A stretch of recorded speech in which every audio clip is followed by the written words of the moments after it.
সবাই যার যার ভাবনার নয়নে গৌরাঙ্গ লীলা দর্শন করুন। নদিয়া তখনকার দিনের একটা অত্যন্ত সম্ভ্রান্ত গ্রাম। এই অবিভক্ত বাংলায় তখনকার দিনে নদিয়ার মতো এত সম্ভ্রান্ত গ্রাম আর কোথাও ছিল না। তখনকার দিনে নদিয়াকে বলা হতো সংস্কৃত শিক্ষার অক্সফোর্ড, অক্সফোর্ড বিশ্ববিদ্যালয় বলে আখ্যায়িত করা হয়েছে। তাই অবিভক্ত বাংলার বিভিন্ন স্থান থেকে অনেক পণ্ডিত বিদ্যার্থী তারা নদিয়াতে গিয়ে বসতি স্থাপন করেছে। আপনাদের অজানা নাই যে মহাপ্রভুর যিনি পিতা জগন্নাথ মিশ্র, তিনিও নদিয়ার লোক ছিলেন না, আমাদের এই বাংলাদেশেরই সিলেটের শ্রীহট্ট, ঢাকা দক্ষিণ ঠাকুরবাড়ি এখনো আসে। যাদের যাওয়ার মতো সৌভাগ্য হয়েছে তারা দেখে এসেছেন। তো কোথায়? সিলেটের শ্রীহট্ট, অদ্বৈত প্রভু পুনাতীর্থ, সব বাংলার। তাহলে চিন্তা করে দেখুন, কোথায় রাড, কোথায় লখনৌ, বিভিন্ন স্থান থেকে সবাই এসে নদিয়াতে বসতি স্থাপন করেছে। কেউ তার জীবিকা নির্বাহের তাগিদেই হোক, বিদ্যা শিক্ষার জন্য হোক, কেউ নদিয়া গ্রামের আচার আচরণে মুগ্ধ হয়ে সবাই নদিয়াতে গিয়ে বসতি গড়েছেন। সকালবেলা তো অপূর্ব মনোমুগ্ধকর গ্রাম। ডক্টর অশোক চট্টোপাধ্যায় তার অখণ্ড অমিয় নিমাই নামক গ্রন্থে এই নদিয়া গ্রামের রূপক চিত্রটা তুলে ধরলেন। তিনি বললেন, গ্রামের মাঝখান দিয়ে একটা পথ এঁকে বেঁকে গঙ্গার ঘাট পর্যন্ত গিয়ে পৌঁছেছে, আর ওই পথের দুধার দিয়ে নদীবাসীদের সাজানো গোছানো ঘর, অপূর্ব শোভা। সকালবেলা সবাই যার যার মতো কাজে মেতে আছেন। ছোট ছোট বালকগুলো দল বেঁধে পথের ওই বিভিন্ন জায়গায় খেলছেন। যারা গৃহী তারা গৃহকর্ম করছে, যারা পড়ুয়া সকালবেলা ঘুম থেকে জেগে ঘরে হাতে পুঁথি নিয়ে পড়াশোনা করছেন, যারা পণ্ডিত তারা পাণ্ডিত্য চর্চা করছেন। ঠিক এমন সময় সপার্ষদ গৌর সুন্দর ভক্তদেরকে সঙ্গে করে নিয়ে বদনে হরি বল হরি বল হরি বল গৌর হরি বল গৌর বাহু তুলে হরি নামের ধ্বনি করতে করতে নদিয়ার পথ দিয়ে যাচ্ছেন। এমনই শক্তি, একেবারে মুগ্ধ হয়ে মন্ত্রমুগ্ধের মতো ছেলেটা ছুটে চলে গেলেন ওই নামের ধ্বনির কাছে। যে পণ্ডিত, পাণ্ডিত্যের অহংকারে যার বুকটা ভরা, যে তার অহংকারের মাথাটা কারো কাছে নত করে না, গৌরকণ্ঠের নামের ধ্বনি শুনে ওই অহংকারী পণ্ডিতের মন কখন যে শিশুর মতো সরল হয়ে গেছে। শিশু সরল চিত্তে বিমল অন্তঃকরণে বদনে হরিব হরিব হরিব হরিনামের ধ্বনি করতে করতে ছুটি চললেন। শুধু কি তাই, চরিতামৃত জানালেন যে ভগবানের নামের মধ্যেই ভগবানের পূর্ণ শক্তি নিহিত আছে। আজকের লীলায় প্রভু তারই প্রকাশ ঘটিয়ে দিলেন। কি? চরিতামৃত বললেন যে অন্ধ, দৃষ্টিশক্তি নেই, গৌরকণ্ঠের নামের ধ্বনি যেমন ওই অন্ধ মানুষটার কানে পড়েছে, নামে এমনই শক্তি। হঠাৎ করে অন্ধ মানুষটা তার নয়নে আলো ফিরে পেয়েছে, একেবারে চাক্ষুষমান মানুষের মতো ছুটে গেলেন। যে খঞ্জ চলতে পারেন না, নামের অপার্থিব শক্তির গুণে একেবারে সচল মানুষের মতো উঠে হরি বলে ছুটে গেলেন ওই নামের ধ্বনির সামনে। শুধু কি ছুটে গেলেন, ছুটে গিয়ে কি করছেন তারা? পথে লুটাইছে, পথে লুটাইছে, পথে লুটাইছে, পথে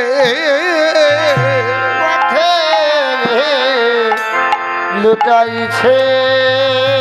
ওরে গলে বস্ত্র দিয়ে সবাই পথে লুটাইছে, ওরে গলে বস্ত্র দিয়ে সবাই পথে লুটাইছে। গলে বস্ত্র দিয়ে সবাই বদনে হাগৌর প্রাণ গৌর বলে, গৌর তোমার হলাম বলে। ও হে ও হে, পথে লুটাইছে।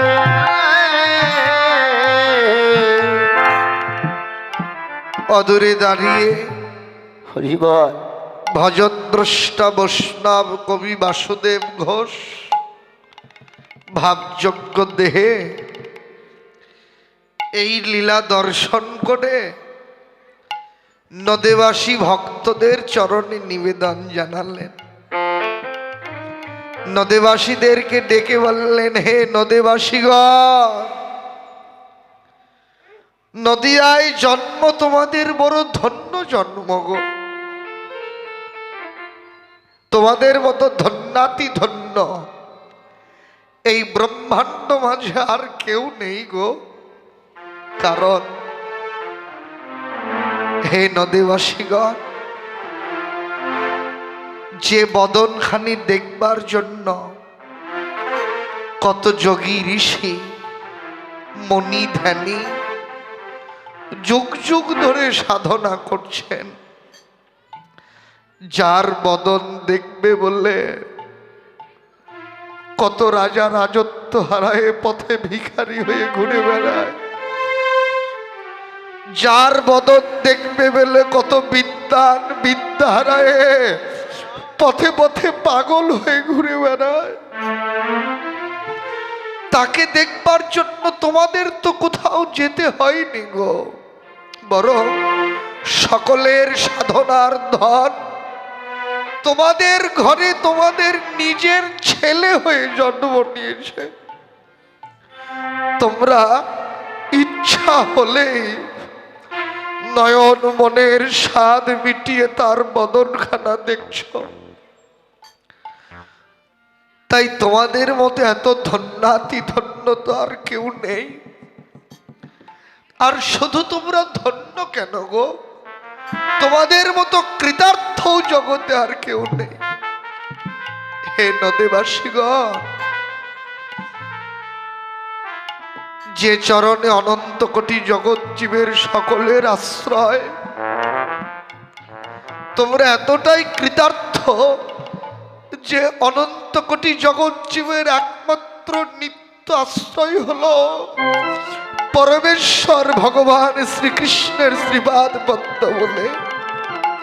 তোমরা সেই প্রচ্ছন্ন গৌররূপী কৃষ্ণ চরণে নিজেকে এমন ভাবে লুটিয়ে দিয়েছ, তোমাদের মতো এই রকম সুখ সৌভাগ্যের উদয় আমার মতো পতিতের ভাগ্যে কি কোনো কালে হবে? বড় দৈন ভরে নিবেদন জানালেন, ওই চরণ তলে কবে বা লুটাবো ওই চরণ তলে কবে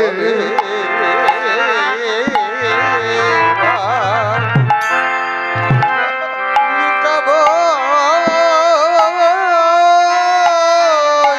শোনো চরণ তলে কবে কবে দয়াল নিতাই চাঁদে করুণা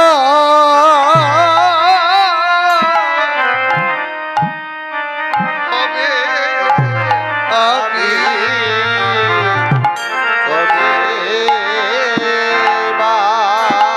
কবে দয়াল নিতাই সাদে করুণা করুণা হবে আমি কবে সকল আত্মঅভিমান তুমি আমার হবান হবি কবে বা তুমি আমার হবান হবি কবে বা তাই বাসুদেব ঘষে কহে মনের হরষে বাসুদেব ঘোষে কহে মনের হরষে আর গোষ্ঠ লীলা গোরাচার করিলা প্রকাশে দুষ্ট লীলা গোরাচা করিলা প্রকাশ নইলে প্রকাশ হতো না বঞ্ঝাকল্পতরুভস্য কৃপা সিন্ধু ভয়ে বচ পতিতানাং পাপেভ্যো বৈষ্ণবেভ্যো নমো নমো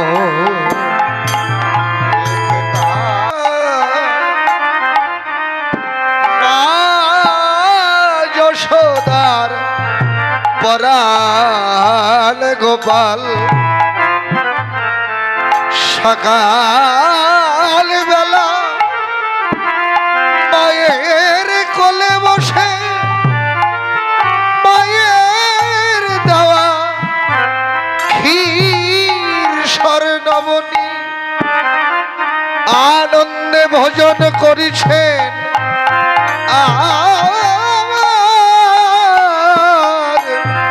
রাগা রাগা পাহাদুখানি দোলা দিছে পাখানি নাচয়ে নুপুর বাজয়ে ওরে পাখানি নাচারে নুপুর বাজায়ে গোপাল বসিয়া মায়েরি কোলে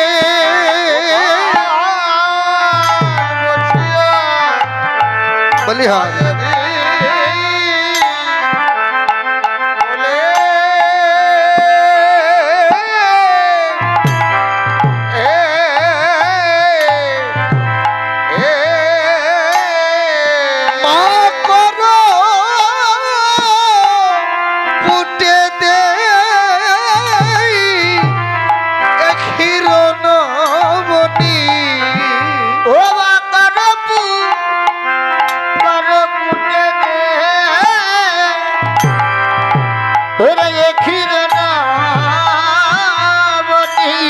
গোপাল খাইতে খাইতে দোলে খাইতে খাইতে দোলে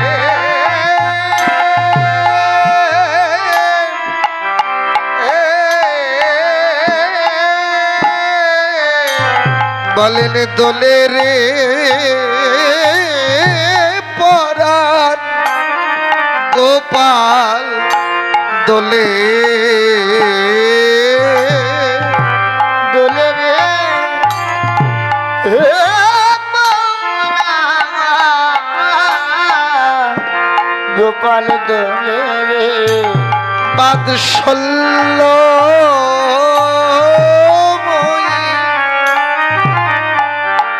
মায়ের কোলে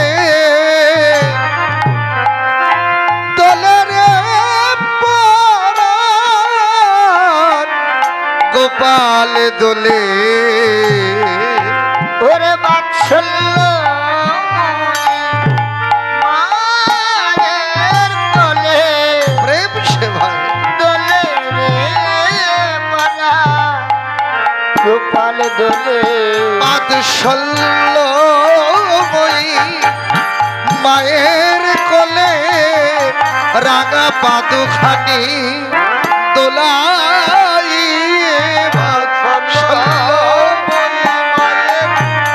রাঙা পাদুখানি দোলাইয়া কোলে দোলে রে পানা গোপাল দোলে গোপাল খাইতে দোলে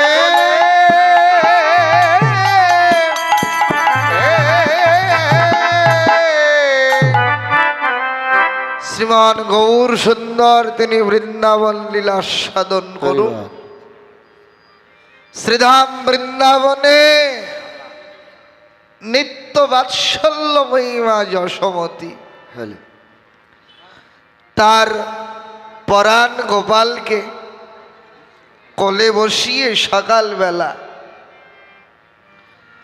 এক হাতে গোপালের মুখে ক্ষীরসর নবনিয়াদি তুলে দিচ্ছেন, আর একটা হাতে মাতৃ স্বভাব মতো মায়েদের যেমন স্বভাব গোপালের গায়ে মাথায় হাত বুলিয়ে দিচ্ছেন। কখনো গোপালের মাথার কুঞ্চিত কেশ কোকড়ানো চুলগুলোর মধ্য দিয়ে অঙ্গুলি সঞ্চালন করছেন। কখনো গোপালের করের আঙ্গুলগুলো টানছেন, কখনো করতল লক্ষ্য করছেন। এমনি ভাবে গায়ে মাথায় হাত বোলাতে বোলাতে একটা সময় মা যশোদা গোপালের পায়ের আঙ্গুলগুলো টানতে লাগলেন। পায়ের আঙ্গুলগুলো টানতে গিয়ে হঠাৎ করে মা গোপালের চরণতলে লক্ষ্য করেছেন। চরণতলে তাকিয়ে একেবারে চমকে উঠলেন, আশ্চর্য হয়ে গোপালকে ডেকেছেন, গোপাল। গাল ভরা ননি বলেন, কি মা? বলতে গিয়েই চোখ দুটো জলে ভরে উঠেছে মায়ের, ছলো ছলো নয়নে গদগদ কণ্ঠে বলেন, কি রে গোপাল, মায়ের একটা কথাও কি শুনতে হয় না রে? এমন অবাধ্য ছেলে কারো হয় বল? ও গোপাল, তোকে কত করে নিষেধ করি বনে গিয়ে ধেনুর পিছনে ছুটে বেড়াবি না, বলরামের সঙ্গে সঙ্গে থাকবি, আমার একটা কথাও তুই শুনবি না। নারায়ণ, এমনই আমার পোড়া কপাল। গোপাল বলেন, কি গো, কি হয়েছে বলবে তো তুমি? বলতে গিয়ে কেঁদেই ফেললেন মা। বলেন, কি রে ও গোপাল, চরণ দুখানা তাকিয়ে দেখেছিস? দুখানা চরণ কেমন করে ক্ষত বিক্ষত হয়ে গেছে তোর, জায়গায় জায়গায় রক্ত জমাট বেঁধে বেঁধে আছে। কিরে, বড্ড ব্যথা হয়েছে বুঝি বল? গোপাল কিচ্ছু বলছেন না। অদূরে দাঁড়িয়েছিলেন ভজন দ্রষ্টা বৈষ্ণব কবি। মায়ের কথাটা শুনে মনে মনে বললেন, মা, বলিহারি তোমার বাৎসল্য প্রেম গো। এইরকম বিশুদ্ধ বাৎসল্য প্রেম না হলে ভগবানকে তো আর পুত্র রূপে লাভ করা যায় না। মা, যাকে তুমি নবতৃণাঙ্কুরের ক্ষত বলে ভাবনা করছো,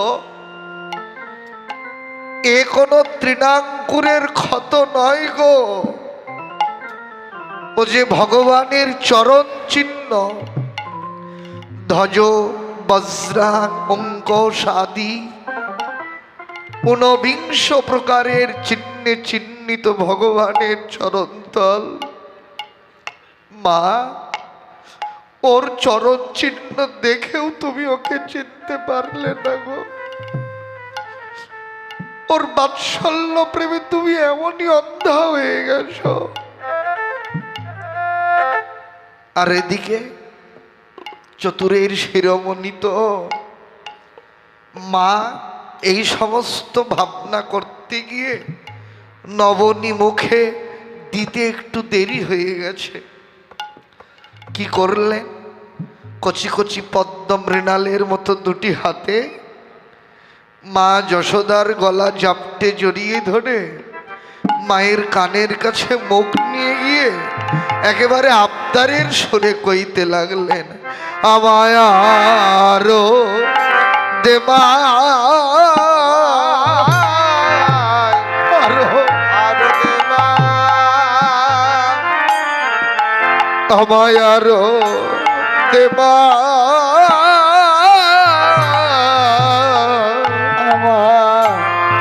আরো দে মা, তোমার ক্ষুধার জ্বালা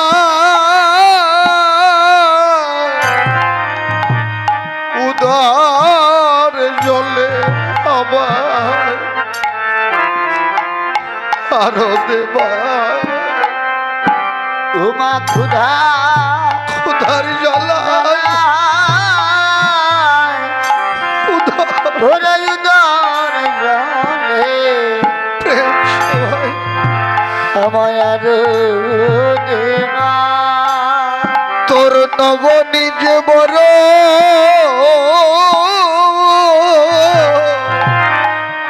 মিঠো লাগে আমায় আরো দেবা। নবনী যে বড় মিঠো লাগে আরো দে মা। তোর নবনী বড় মিঠো লাগে, ও মা খেয়ে আমার স্বাদ মেটে না।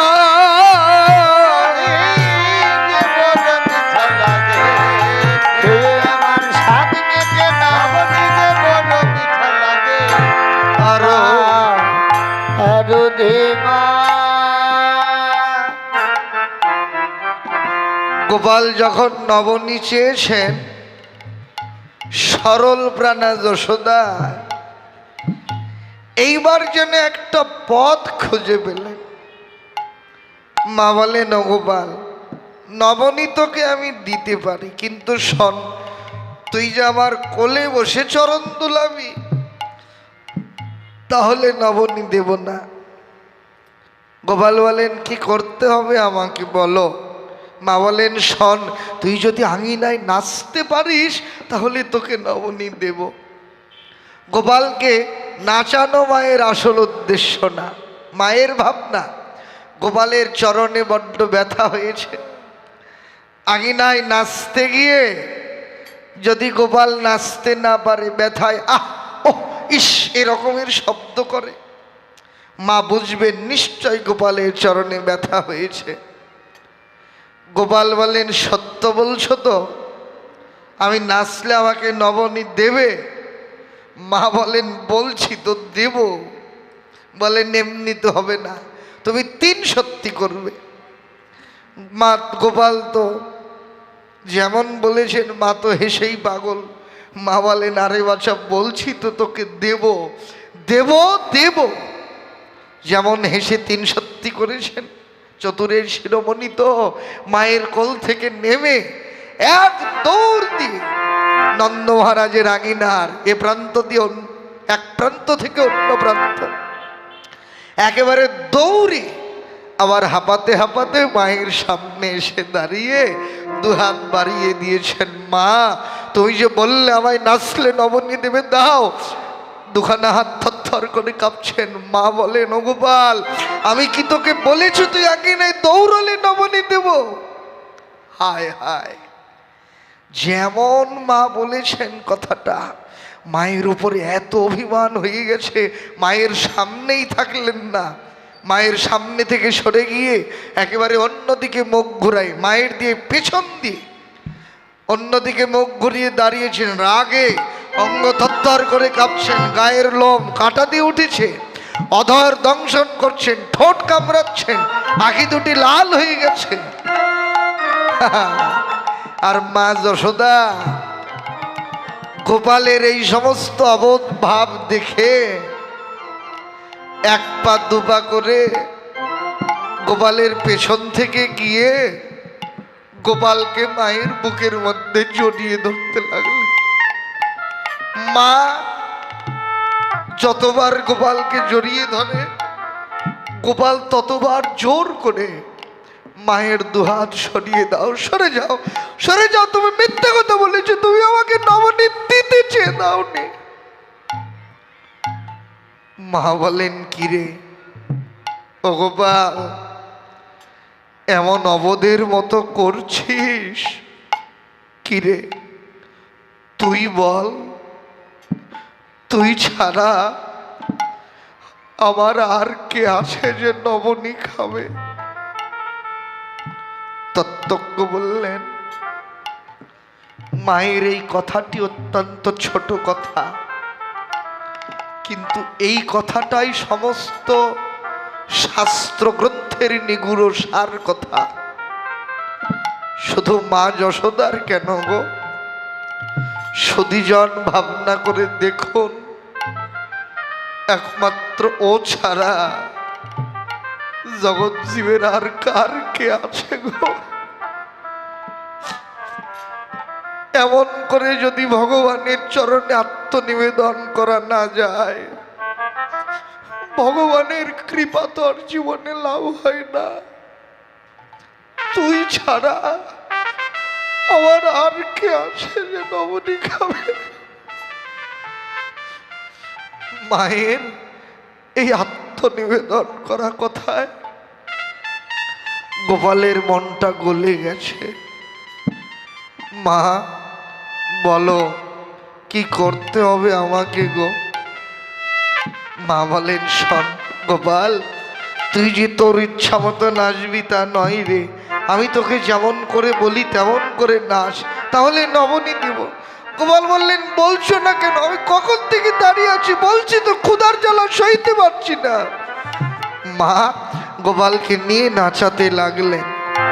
একবারে নাচ রে জাদু মনি, একবার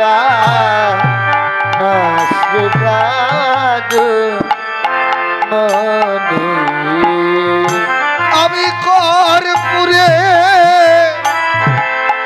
দিব তোরে, কর্পূরে দিব তোরে, আমি কর্পূরে দিব তোরে, কর্পূরে দিব তোরে, বলে দেখির বনিরে একবার নাচ রে জাদু মনি।